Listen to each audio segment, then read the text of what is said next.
It's Halloween season, and of course, theme parks around the world are hosting haunt events that can get pretty intense. Year-round mazes have occasionally existed to varying degrees of success, but in general, haunt events typically do well specifically because they are seasonal. I just don't think that this appetite for this level of scariness can outlast the Halloween season, and so when you do have permanent attractions and especially horror-themed rides, they are typically pretty limited in their scale or are otherwise on the tamer side. Europa Park's Castello di Medici, or Efteling's now defunct Spook Slot show, are good examples of sizable attractions on the darker side, but they're not particularly scary, embracing more gothic fantasy instead. The most famous example of this ride is of course Disney's Haunted Mansion, but again, it's more fantastical than horrific, even if its front half is enchantingly creepy. When permanent attractions with a strong factor of terror are erected though, they're usually either small and self-contained, like your typical pretzel-style ghost train, or are otherwise met with mixed reception. The exception to this might be the Hollywood Tower of Terror at Hollywood Studios, and its many other variations around the world, but the obvious design language indicating that it's a drop tower keeps away guests who are less tolerant of thrills, including those that could be considered thematically scary. In the reverse, park guests who are not obviously shown that an attraction might be intense in its content are more likely to react negatively, even if the attraction has many posted warning signs. Animal Kingdom's Dinosaur is a really good example of this, which has been toned down from its original iteration that was known as Countdown to Extinction after many guest complaints. Unfortunately, despite being an excellent ride, the complaints never really stopped, and now the attraction is on its way out, being replaced with Indiana Jones. The most infamous example of such an attraction though was ExtraTERRORestrial Alien Encounter at the Magic Kingdom, an attraction that was conceptualized around locking guests in a room with a xenomorph, the star terror of the Alien franchise. While there's an interesting history of how it was toned down and turned away from the IP before it opened, it was still very intense, as my 9-year-old self can attest, walking out of there in a cold sweat. You could feel the creature running behind you, and warm water was splattered on your face as audio indicated the person next to you was being consumed in the dark. In retrospect, it was insane to put this in the Magic Kingdom of all places, but it certainly has gained a legendary reputation as the scariest theme park attraction ever created. Even so, it appears that Universal is attempting to steal that title with how they've been emphasizing the intensity of Monsters Unchained, the Frankenstein Experiment, and the soon-to-be-open Epic Universe. We'll see if it's truly as scary as they claim, but currently, nothing has ever really lived up to the reputation of Alien Encounter. Or at least, not that I had heard, until a channel viewer under the name of Broken Finger Paradise suggested covering an intense attraction that operated briefly in the UK. A ride deemed to be so intense and scary that children under 12 were not even allowed to enter the building.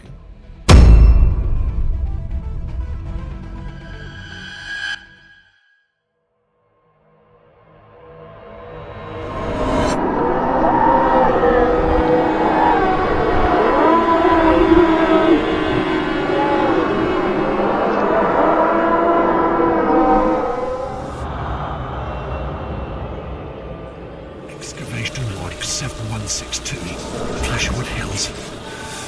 We found something. Something strange. Can't explain it.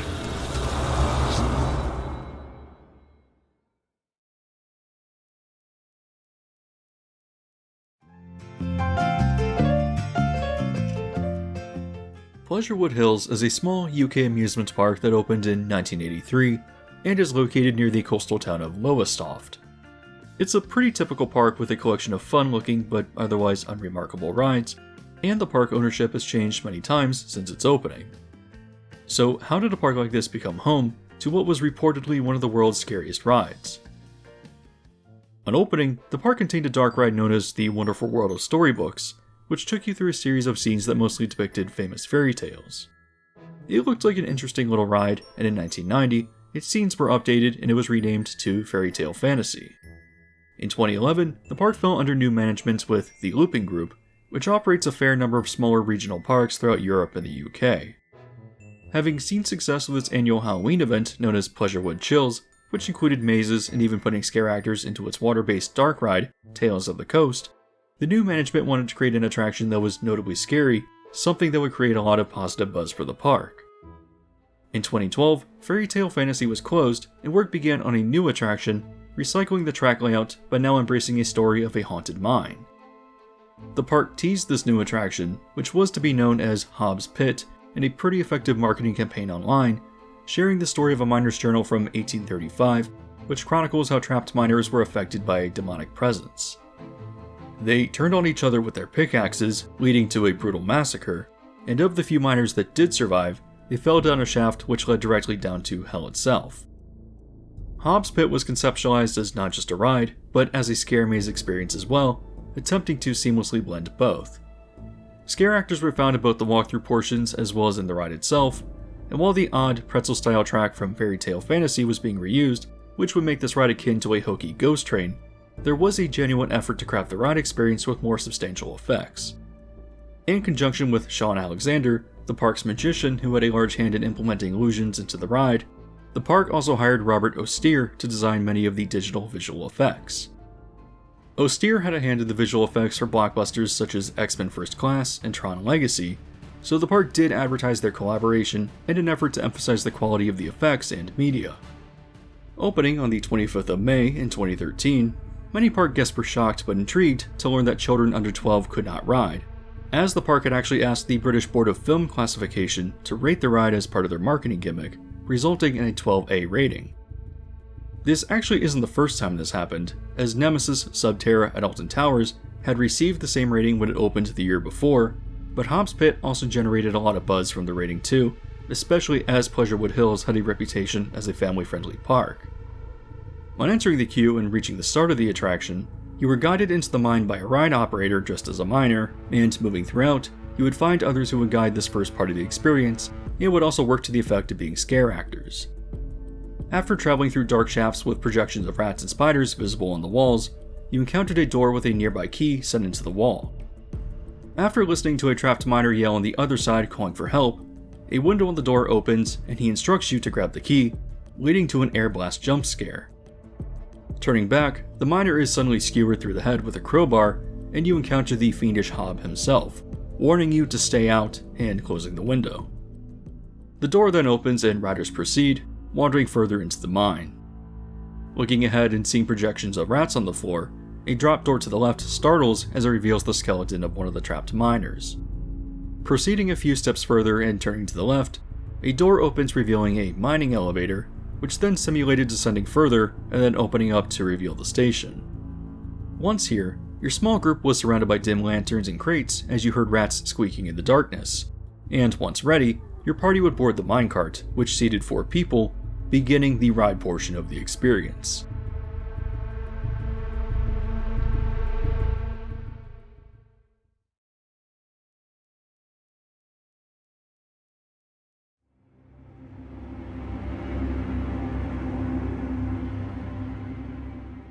As the cart dispatches from the station, you twist around crates full of horrific-looking rats, and at the end of the immediate tunnel, a projection effect reveals Hob, warning you to turn back. Traveling through dark tunnels where scare actors could hide and startle you as you rode by, the cart then approaches a scene where crates knocked and moved as if people were trapped inside. Turning the corner, a projection effect made it seem as if the mine shaft was collapsing, and you quickly bang into a door on the right, entering a dark tunnel where you suddenly encounter a blinding headlight and the blaring of a train horn. Avoiding the train and turning to the left, an ethereal, foreboding voice welcomes you to Hobbs Pit, where, on either side of the cart, dim red lighting reveals the bodies of the miners who slaughtered each other as a flowing blood effect emanates from the bodies. In this section, a scent that was intended to emulate decay was fanned at the vehicle, and scare actors would lay among the bodies, giving riders a pretty good jump. At the end, Hob briefly reappears as a projection, warning you of a fate worse than death. Turning into more dark tunnels where you can hear guttural sounds as his anger escalates, you next pass a collapsing barrel gag which startles riders as they pass by. Looking down, screaming miners can be heard from the bottomless shafts below, the ones which reportedly led right to hell itself. Turning again, a moving fan blade is seen ahead, and as you watch, a miner is sucked through the shaft, getting caught violently in the fan blades, which I believe also sprayed a water effect.